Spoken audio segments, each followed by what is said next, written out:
Hi, I'm Daniel Smith, Sales and Account Manager for Interdorm UK, and here are our top 5 tips on choosing your windows. Point number 1, window type.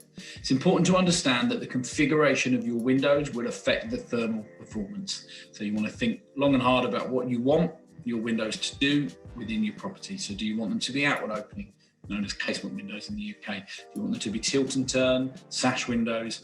There's lots out there on the market, but they will all have a differing effect on the thermal performance of your property. Point number 2, the lower the U value, the better. Now, when we talk about a U value, that is the calculation of heat transmittance through your windows.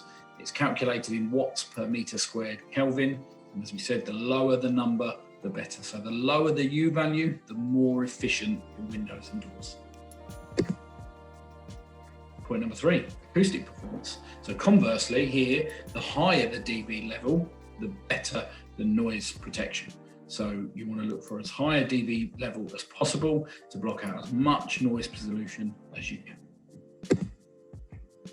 Point number 4, carbon footprint. So it's becoming very important now that people consider their carbon footprint, especially when you're building, extending or renovating your property. Your windows and doors will go a long, long way towards helping reduce your carbon footprint for years to come. So it's important to think about the thermal performance when you're choosing your windows, not just the aesthetic. There may, in the future, come a time where the government will kind of link the Climate Act 2008 and building regulations, so you want to make sure you're ahead of the game. Lastly, point number 5, triple over double. Triple glazing isn't something for the future. It's been around in Europe for years. It is available now in the UK. It will surpass the performance of a double glazed window, and nowadays this high performance triple glazing will outstrip double glazing by far.